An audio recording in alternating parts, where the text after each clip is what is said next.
So, the topic of this video is types of market structures. Types of market structures. Now, in the last video, we discussed what is a market. So, what is a market? It is a mechanism.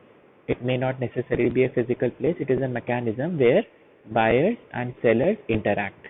Where buyers and sellers interact. ठीक है, और जब वो interact करते हैं तो आपका एक equilibrium price and quantity determine होती है. जब वो इंटरैक्ट करते हैं तो equilibrium price and quantity are determined.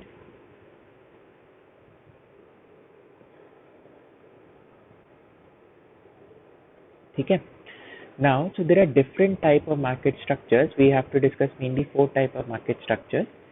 One is perfect competition,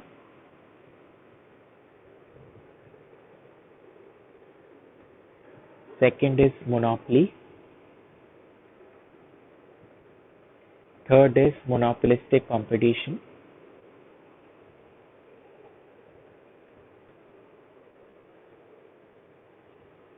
and fourth is oligopoly. So we have to discuss these 4 types of market structures कि ये 4 तरीके के मार्केट एग्जिस्ट करती हैं, इनको हमें डिस्कस करना है. Let us first discuss perfect competition. Now, what do we mean? I have mentioned this in one of my earlier videos. So perfect competition, it is a market structure. It is a market structure in which an individual firm. It is a market structure in which an individual firm or a buyer, an individual firm or a buyer cannot influence the prevailing price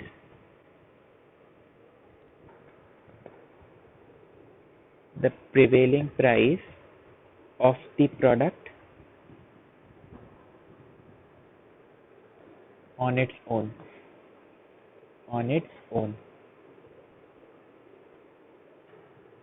ठीक है. ये एक definition है perfect competition की कि perfect competition एक ऐसा market structure है जिसमें कोई एक फर्म या एक बायर जो है किसी प्रोडक्ट के प्राइस को इन्फ्लुएंस नहीं कर सकता है.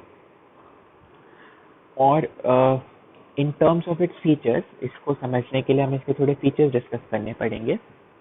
In terms of its features,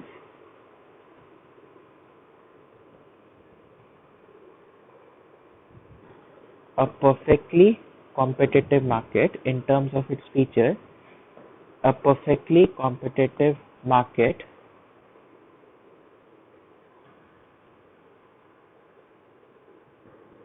is one where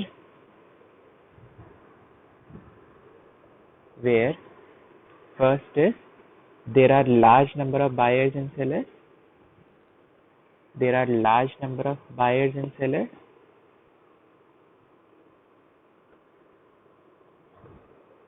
Second, firms produce homogeneous product.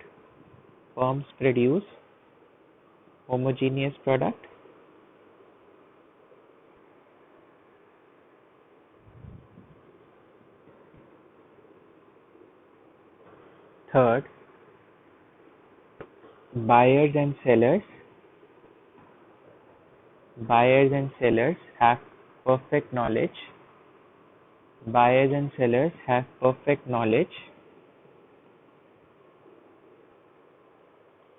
And fourth, there is freedom of entry and exit.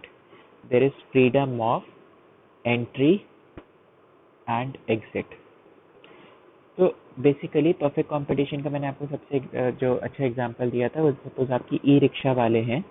ठीक है. ई रिक्शा वाले जो आपके जो है समयपुर बादली मेट्रो स्टेशन के बाहर खड़े होते हैं, तो वहाँ पे परफेक्ट कंपटीशन है. वाई परफेक्ट कंपटीशन है? क्योंकि वहाँ पर ये 4 फीचर जो हैं सेटिस्फाई हो रहे हैं.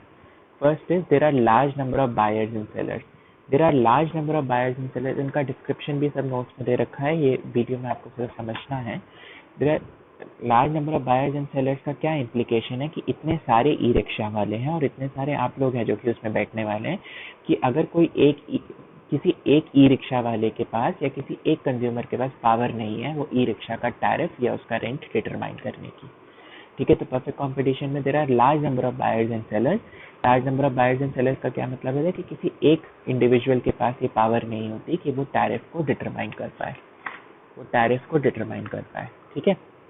Second is firms produce homogeneous products. Homogeneous products का मतलब है कि फर्म्स जो हैं सेम आइडेंटिकल, होमोजीनियस का मतलब आइडेंटिकल प्रोडक्ट्स प्रोड्यूस कर रही हैं और हम एक प्रोडक्ट को दूसरे प्रोडक्ट से डिस्टिंग्विश नहीं कर सकते। तो क्योंकि फर्म्स जो हैं वो सेम प्रोडक्ट प्रोड्यूस कर रही हैं, इसलिए बायर जो है वो किसी एक कंपनी के प्रोडक्ट के लिए ज़्यादा पैसे नहीं देगा, क्योंकि वो वही कहेगा ना कि भाई ये तो वैसा ही सेम प्रोडक्ट ही दे रही है जैसे दूसरा फर्म दे रही है। तो ठीक है, इसलिए परफेक्ट कंपटीशन है। परफेक्ट कंपटीशन का पहला मतलब है there are large number of buyers and sellers. उसका इम्प्लीकेशन है नो सिंगल बायर और seller can influence the price of the product. Second is firms produce homogeneous products, मतलब आप एक प्रोडक्ट को दूसरे प्रोडक्ट से डिफरेंशिएट करके नहीं दिखा सकते। आप एक ई रिक्शा वाले की सर्विस को दूसरे ई रिक्शा वाले की सर्विस से डिस्टिंग्विश नहीं कर सकते ना, क्योंकि उसकी सर्विस सेम ही है। ठीक है, अज्यूमिंग सब अच्छी कंडीशन में ही है, उनको सब सेम ही सर्विस दे रहे हैं। Third is buyers and sellers have perfect knowledge, ये भी इंपॉर्टेंट है। Buyers and sellers have perfect knowledge, इसका क्या मतलब है कि हर बायर को पता है कि ई रिक्शा वाला जो है 15 रुपये ही चार्ज करेगा और हर सेलर को पता है कि यहाँ पर जो है 15 रुपये चार्ज करने का ही रेट है। ठीक है, तभी परफेक्ट कंपटीशन होगा। अगर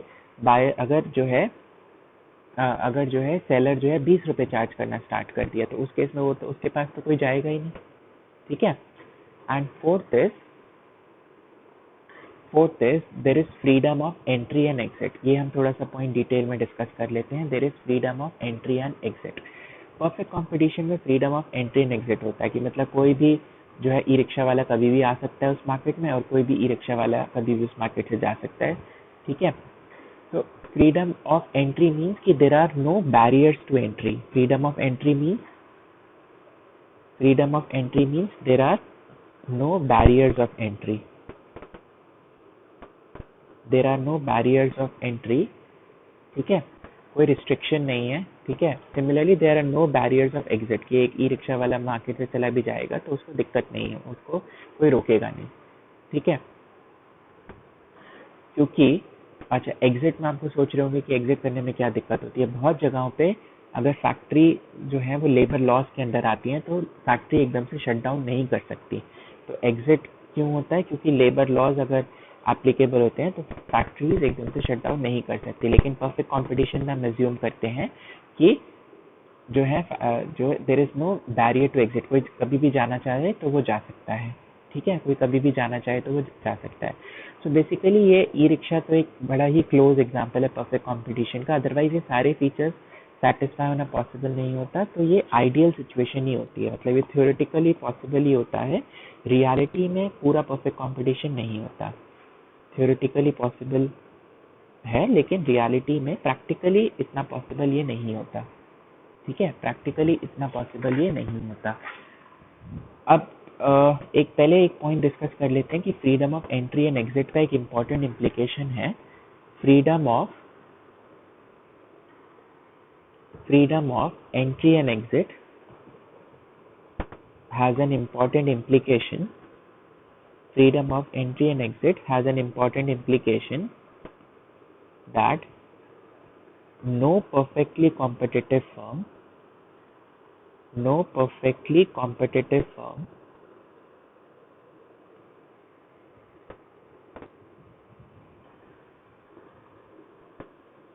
can earn no perfectly competitive firm can earn above normal profits in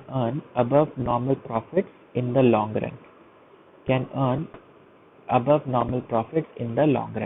कि अगर आप प्योर परफेक्ट कंपटीशन जैसे हमने डिस्कस किया उसकी सारी कंडीशन सेटिस्फाई हो रही हैं तो कोई भी फर्म जो है, कोई भी ई रिक्शा वाला नॉर्मल प्रॉफिट से ज़्यादा रन नहीं कर पाएगा। नॉर्मल प्रॉफिट्स अगर आपको याद हो मैंने डिस्कस किया था, तो प्रॉफिट्स क्या होते हैं?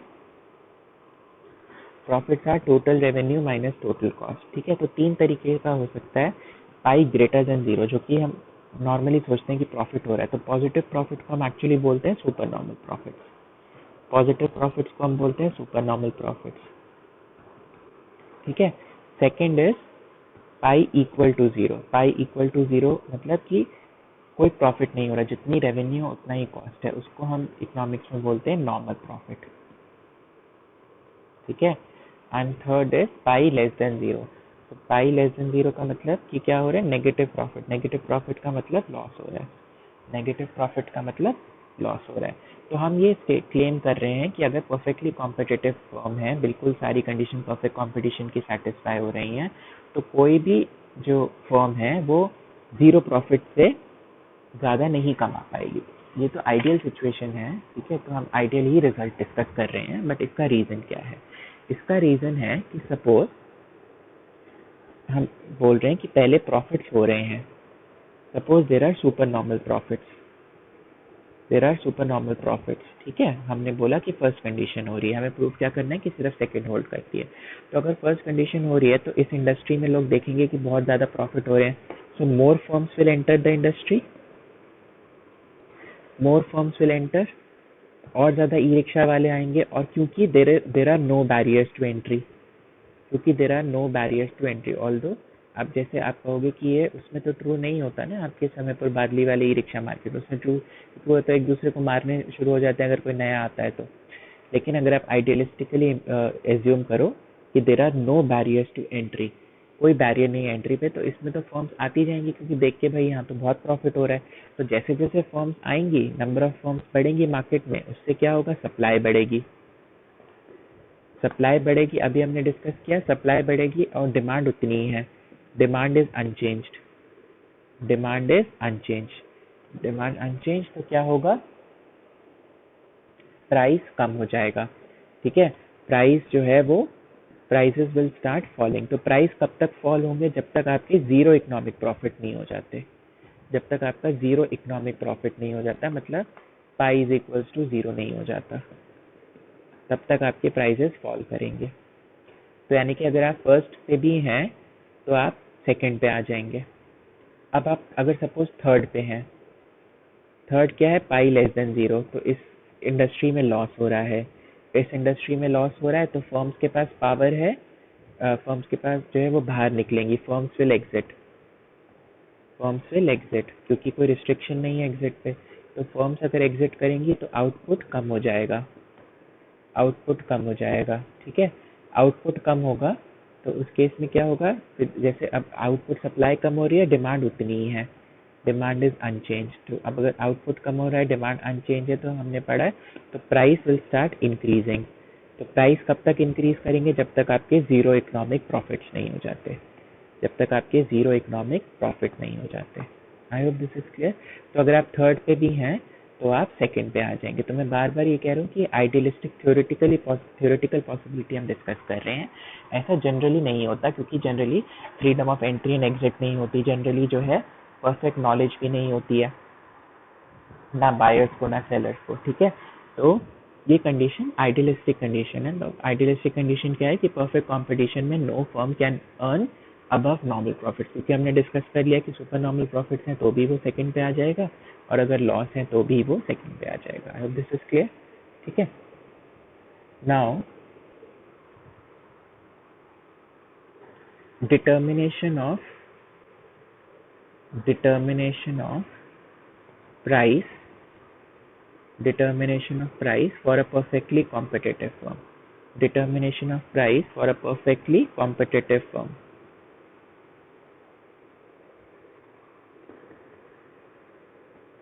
तो एक ई रिक्शा वाले जो है, सारी ई रिक्शा वाले सेम ही प्राइस चार्ज करते हैं, तो वो प्राइस डिटरमाइन कैसे हुआ है? तो क्या होता है कि हम पहले जो है इंडस्ट्री का देखते हैं। तो this is quantity and this is price. तो ये टोटल मार्केट डिमांड है, एंड ये टोटल मार्केट सप्लाई है।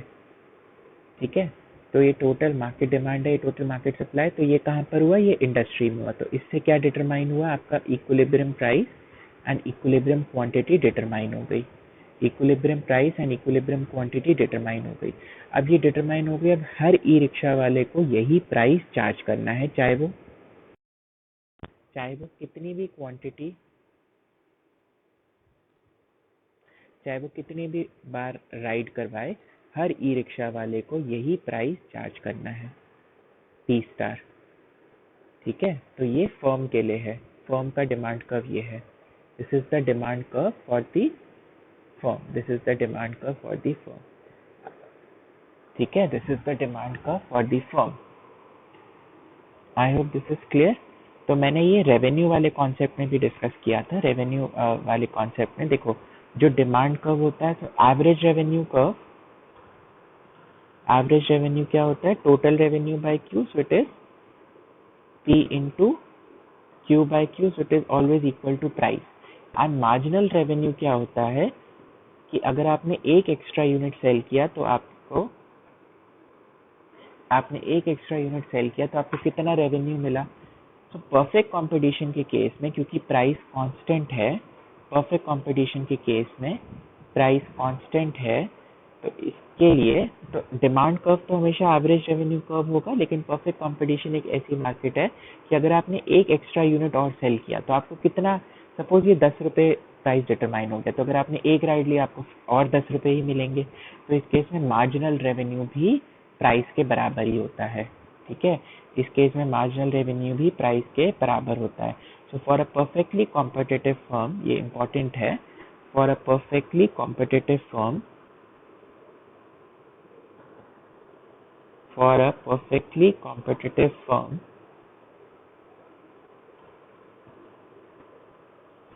Price is equals to average revenue. तो हमेशा ही होता है, लेकिन परफेक्ट कॉम्पिटिटिव के लिए एक और चीज ट्रू होती है कि वो हमेशा मार्जिनल रेवेन्यू के बराबर होता है, हमेशा मार्जिनल रेवेन्यू के बराबर होता है। तो क्या हमने इसमें डिस्कस किया कि प्राइस कैसे डिटरमाइन होगा। इंडस्ट्री लेवल पे पहले मार्केट डिमांड और मार्केट सप्लाई कर्व इंटरसेक्ट होंगे, ये मार्केट में अपने आप ही इंटरसेक्ट होंगे, कोई ई रिक्शा वाले बैठ के इंटरसेक्ट नहीं करेंगे। ठीक है, ये इनविजिबल फोर्सेस हैं। तो एक इक्विलिब्रियम प्राइस डिटरमाइन होगा और हर ई रिक्शा वालों को इरिस्पेक्टिव ऑफ द क्वांटिटी, कितनी भी क्वांटिटी, कितनी भी वो राइड्स करे, उसको सेम प्राइस ही चार्ज करना पड़ेगा। ठीक है, so these are the features of a perfectly competitive market, these are the features of a perfectly competitive market. ठीक है, now let us discuss the second market form.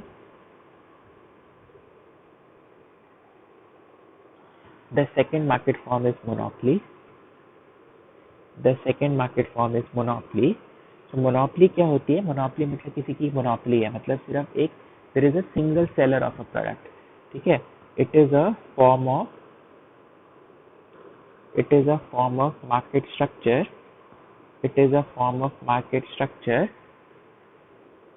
in which there is a single seller. It is a form of a market structure in which there is a single seller of a product, in which there is a single seller of a product with no close substitutes, with no close substitutes। कि एक ही firm है जो इस product को produce करती है और कोई उस प्रोडक्ट के क्लोज सब्सिट्यूट्स नहीं है। फॉर एग्जांपल जैसे रेलवेज है, ठीक है, एग्जांपल रेलवे, सिर्फ इंडियन रेलवेज ही इसको ऑपरेट करता है, कोई और प्राइवेट फर्म जो है रेलवेज ऑपरेट नहीं कर सकती ना, अपनी ट्रेन नहीं चला सकती, तो रेलवेज एक मोनोपोली है। A better example would be, for example अगर जो है किसी फर्म ने, किसी फार्मास्यूटिकल फर्म ने अगर कोरोना की वैक्सीन डेवलप कर दी, ठीक है, तो अगर सिर्फ उसी ने डेवलप की तो उसकी मोनोपोली है, क्योंकि वही सिंगल सेलर है और कोई क्लोज सब्सिट्यूट उसके नहीं है। ठीक है, so these are the example of monopolies. So monopoly के फीचर्स क्या है, आपने बस हर मार्केट की डेफिनेशन और उसके फीचर्स डिस्कस करने हैं। मोनोपोली का पहला फीचर है a single seller, there is a single seller and large number of buyers, कि एक ही बेचने वाले हैं लेकिन खरीदने वाले बहुत ज्यादा हैं। This is self explanatory. Second is no close substitutes, there are no close substitutes. Close का मतलब बिल्कुल आइडेंटिकल वैसा ही बेचने वाला कोई नहीं है। ठीक है, तो अगर वैक्सीन डेवलप हो गई और किसी और ने नहीं डेवलप की, जब तक इसने उसके राइट्स किसी को नहीं बेचे, तो सिर्फ वही जो है मोनोपोली होगी, ठीक है। थर्ड इज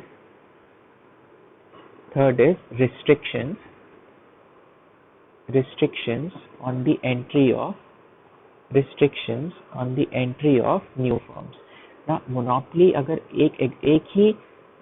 एक ही अगर मार्केट में एक ही अगर सेलर है, तो ऐसा क्यों हो सकता है कि एक ही सेलर है? एक ही सेलर इसलिए हो सकता है कि गवर्नमेंट रेगुलेशन थी।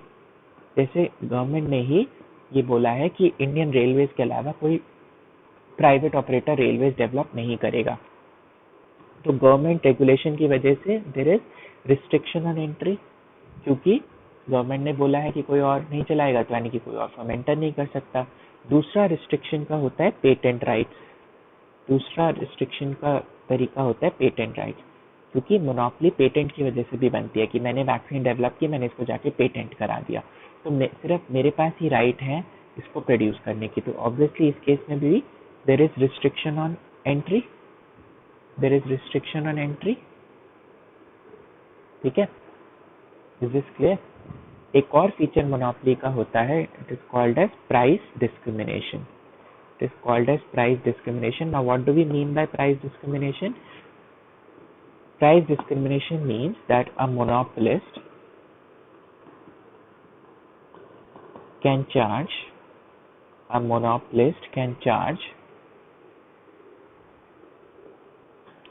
different price from different buyers. A monopolist can charge different price from different buyers. क्योंकि भाई मोनोपोलिस्ट सिंगल सेलर है, तो उसके पास ये हक रहता है कि वो डिफरेंट बायर्स से डिफरेंट प्राइस चार्ज कर सकते हैं। जैसे आपका इंडियन रेलवेज है, तो वो क्या करता है कि जो प्रीमियम बायर्स हैं, तो उनको वो जो प्रीमियम बायर्स हैं तो उसको टीयर 1 टिकट देता है, मतलब एसी फर्स्ट क्लास की टिकट देता है, तो उनसे ज़्यादा प्राइस चूज कर सकता है, और थर्ड एसी वाले से कम चार्ज करेगा, स्लीपर से और कम चार्ज करेगा, क्योंकि वो सिंगल सेलर है, उसके पास ये हक होता है कि वो डिफरेंट बायर से डिफरेंट प्राइस चार्ज कर सकता है। फिफ्थ फीचर है that a monopoly is a price maker firm. अच्छा, एक चीज हमने परफेक्ट कंपटीशन में नहीं डिस्कस की। परफेक्ट कंपटीशन में हर फर्म जो होती है वो प्राइस टेकर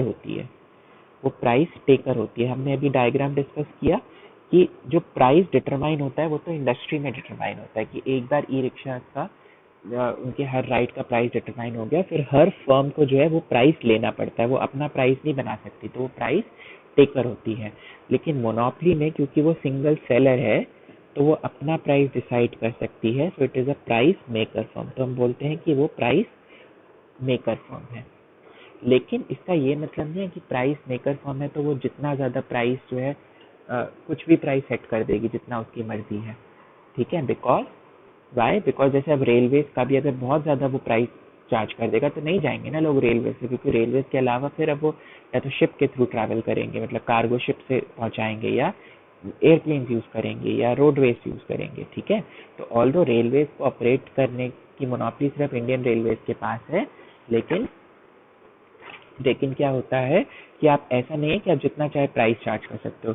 तो रेलवेज के लिए भी जो डिमांड कर्व होता है वो उनका डाउनवर्ड स्लोपिंग डिमांड कर्व ही होता है। डिमांड कर्व हमेशा एवरेज रेवेन्यू है।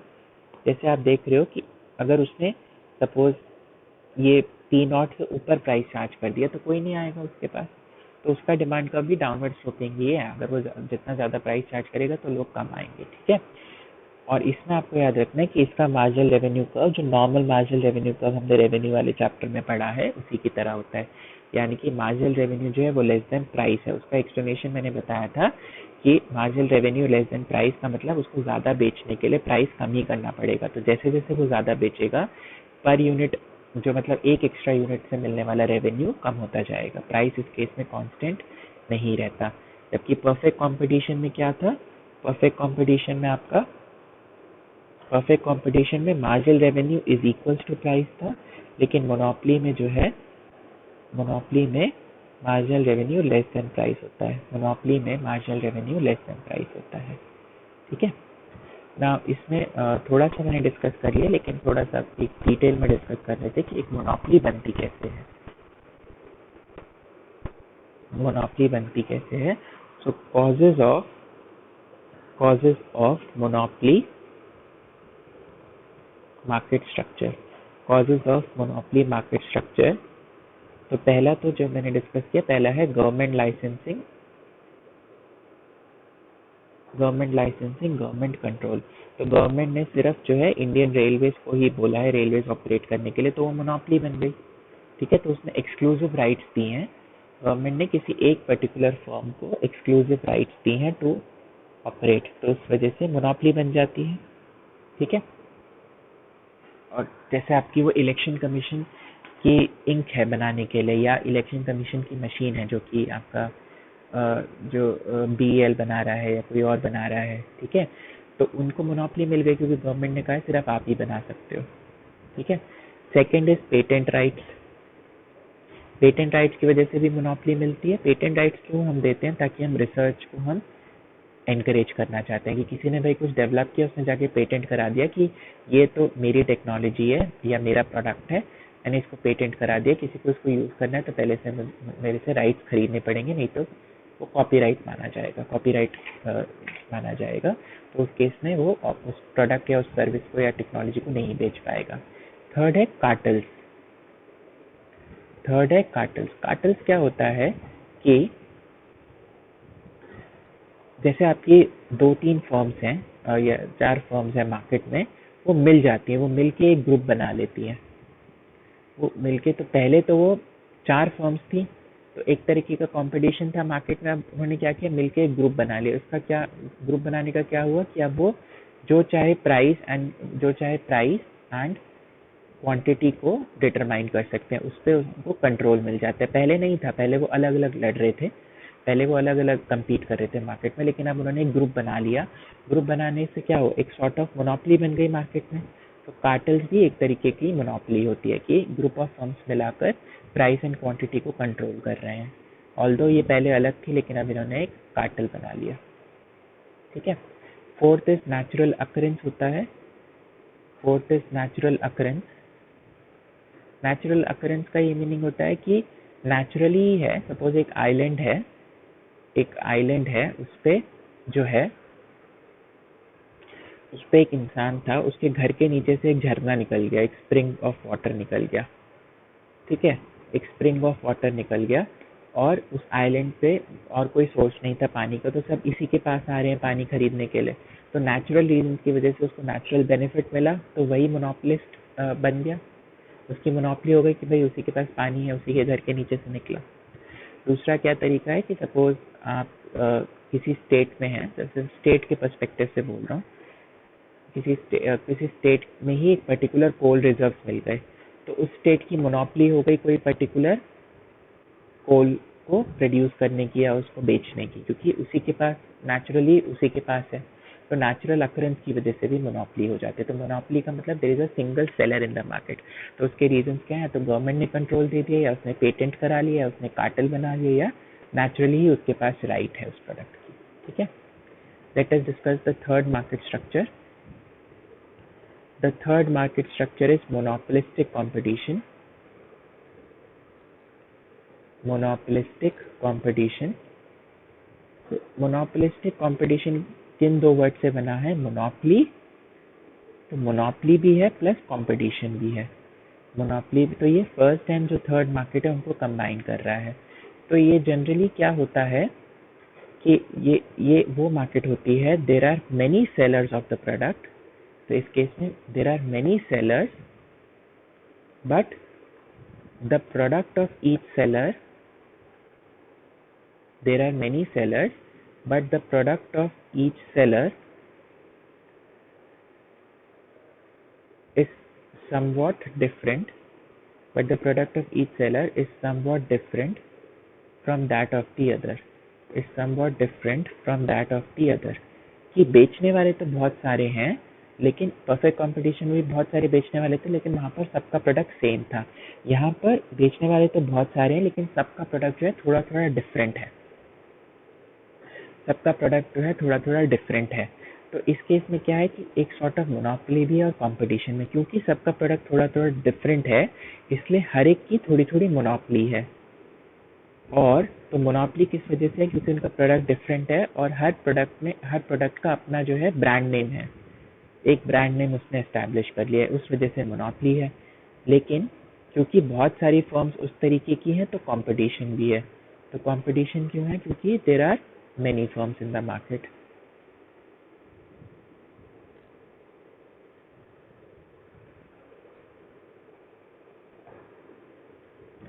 There are many firms in the market. तो समझ रहे हो, मोनोपोली इसलिए है क्योंकि हर प्रोडक्ट अलग है एक दूसरे से, ठीक है, हर कंपनी का। और कंपटीशन इसलिए क्योंकि वैसा प्रोडक्ट बेचने वाली बहुत कंपनी है। फॉर एग्जांपल टूथपेस्ट वाली, ठीक है, तो टूथपेस्ट एक प्रोडक्ट है, लेकिन कोलगेट का अलग ब्रांड नेम है, पेप्सोडेंट का अलग ब्रांड नेम है, पतंजलि का अलग ब्रांड नेम है, ठीक है। तो कंपटीशन तो है मार्केट में, लेकिन फिर भी आप देखोगे कि जैसे पेप्सोडेंट सबसे ज़्यादा बिकता है या कोलगेट सबसे ज़्यादा बिकता है, तो थोड़ी बहुत इनकी मोनोपोली भी है।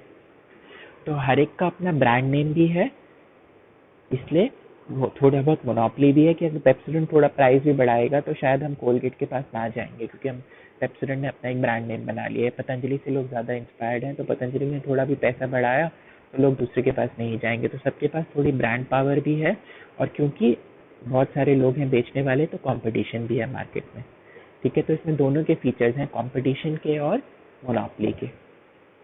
तो इसके फीचर्स क्या हैं? इसके फीचर्स हैं, पहला, large number of buyers and sellers, बेचने वाले भी ज़्यादा हैं, खरीदने वाले भी ज़्यादा हैं, तो ये तो परफेक्ट कंपटीशन जैसा ही है, ठीक है, large number of buyers and sellers. Second है वेरी इंपॉर्टेंट, प्रोडक्ट डिफरेंशिएशन। जो इसका मेन फीचर है वो ये है, प्रोडक्ट डिफरेंशिएशन। परफेक्ट कंपटीशन में तो होमोजीनियस प्रोडक्ट था कि आप एक कंपनी के प्रोडक्ट को दूसरे से डिफरेंशिएट नहीं कर पाते हो, लेकिन इसमें क्या है, प्रोडक्ट डिफरेंशिएशन है कि कुछ ना कुछ डिफरेंशिएशन होगा एक कंपनी के प्रोडक्ट की दूसरी कंपनी से। थर्ड है, इसमें भी फ्री एंट्री और एग्जिट है, कोई इतना रिस्ट्रिक्शन नहीं होता, फ्री एंट्री और एग्जिट है, ठीक है। फोर्थ है selling cost.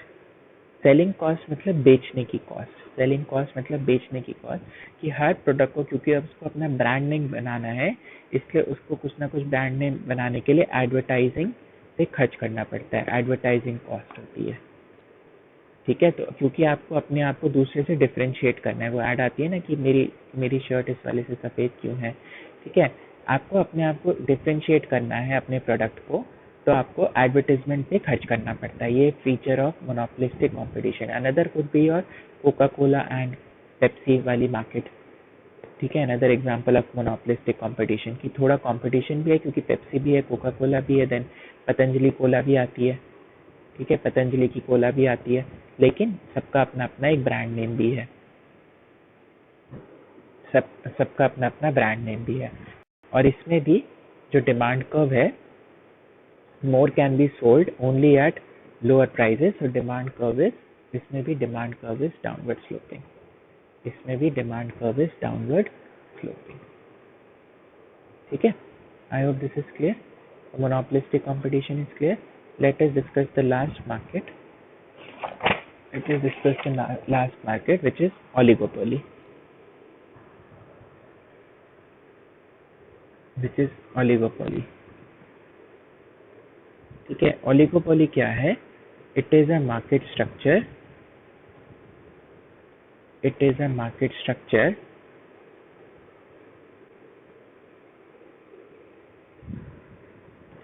in which it is a market structure in which an industry, it is a market structure in which an industry has a few large firms, in which an industry has a few large firms, ठीक है। तो ये market structure ऐसा है जिसमें कम लेकिन बहुत बड़ी बड़ी फर्म्स होती है, कम होती है लेकिन बहुत बड़ी बड़ी फर्म्स होती है, ठीक है। फॉर एग्जाम्पल, बड़ी फर्म मतलब उनका स्केल बहुत बड़ा होता है। फॉर एग्जाम्पल, इसका जो बेस्ट एग्जाम्पल है वो है आपकी ऑटोमोबाइल मार्केट, वो है आपकी ऑटोमोबाइल मार्केट। ऑटोमोबाइल मार्केट में, आपकी इंडियन ऑटोमोबाइल मार्केट में जो है बहुत बड़ी बड़ी फर्म्स है लेकिन कम फर्म्स है, जैसे आपकी मारुति है, ठीक है, ह्यूंडई है, फोर्ड है, ठीक है। तो कम फर्म्स हैं लेकिन बड़ी बड़ी फर्म्स हैं, ठीक है। मोनोपोलिस्टिक कंपटीशन में बहुत ज़्यादा फर्म्स होती हैं, इसमें कम और बड़ी बड़ी फर्म्स होती हैं। तो इसके फीचर्स क्या हैं? पहला तो हमने डिस्कस कर लिया फ्यू लार्ज फर्म्स। सेकंड है बैरियर्स टू एंट्री। ना इसमें बैरियर्स टू एंट्री क्यों होते हैं? आप देखोगे कि ऐसा नहीं होता कि हर साल जो है ना हमारी ऑटोमोबाइल मार्केट में कोई नई फर्म आ रही है। वाई? बिकॉज जो एग्जिस्टिंग फर्म्स होती हैं वही इतनी लार्ज होती हैं, because existing firms have captured a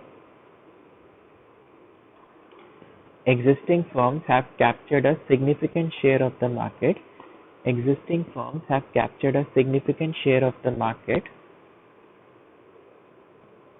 It is difficult for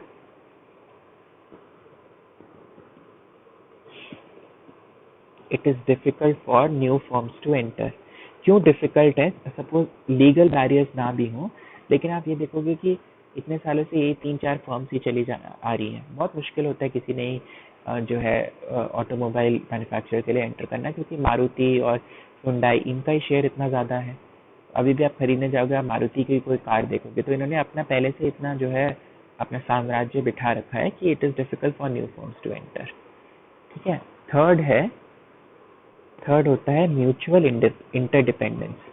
mutual interdependence का क्या मतलब है कि ये फर्म आपस में एक दूसरे पे इंटरडिपेंडेंट होती हैं for price and output decisions. इसका क्या मतलब है कि जनरली आप देखोगे कि अगर मारुति ने प्राइस कम करते हैं तो Hyundai भी प्राइस कम कर देती है। मारुति अगर प्राइस कम करती है तो Hyundai भी प्राइस कम कर देती है। मारुति अगर प्राइस बढ़ाती है तो Hyundai भी प्राइस बढ़ाती है। तो इस केस में क्या होता है कि ये इंटरडिपेंडेंट होता है। तो मारुति को अगर प्राइस कम करना है तो वो ये सोचेगा कि मेरा जो कॉम्पिटिटर है वो उसकी स्ट्रैटेजी क्या रहेगी। तो इसमें ना एक स्ट्रैटेजिक डिसीजन मेकिंग होती है। ठीक है। ऐसा नहीं है कि मारुति अगर प्राइस, क्योंकि सब जो है बड़ी फर्म्स हैं, सबके पास बड़ा मार्केट शेयर है, तो अगर मारुति ने कोई बहुत बड़ा स्टेप लिया तो Hyundai भी रिटेलिएट करेगा प्राइस कम करके। ठीक है। तो जनरली क्या होता है, क्योंकि अगर मारुति को पता है मैं प्राइस कम करूंगा तो मेरी सेल्स इतनी नहीं बढ़ेंगी, क्योंकि Hyundai ने भी यही करना है। तो जनरली इस मार्केट में प्राइस रिजिडिटीज होती हैं। प्राइस रिजिडिटीज का मतलब कि प्राइस जनरली सेम ही रहता है, कांस्टेंट ही रहता है। वाई? जो वही सेम रीजन है, क्योंकि अगर मारुति ने कम किया तो Hyundai भी कम करेगा, तो इसलिए मारुति कम ही नहीं करता, क्योंकि उसको पता है मेरे प्राइस कम करने का कोई फायदा नहीं है। ठीक है। तो जनरली ये जनरल स्टेटमेंट्स है कि इस मार्केट में आप देखोगे कि कार्स के दाम जो है इतने बढ़ते या इतने कम नहीं होते, अनलेस गवर्नमेंट की कोई पॉलिसी आ गई कि आपने BS6 नॉर्म्स जो है, जैसे भारत स्टेज 6 नॉर्म्स अडॉप्ट करने, जिस वजह से सारे की प्राइस बढ़ेंगे। लेकिन जनरली इस मार्केट में प्राइस रिजिडिटी आती है, कोई पर्टिकुलर फर्म अपना दाम बहुत ज़्यादा कम नहीं कर देती है। Is this clear? So this completes market structure. So this was 4 types of market structure: perfect competition, then monopoly, monopolistic competition and oligopoly. आपको सिर्फ इनकी definition और इनके features याद करने हैं। Okay.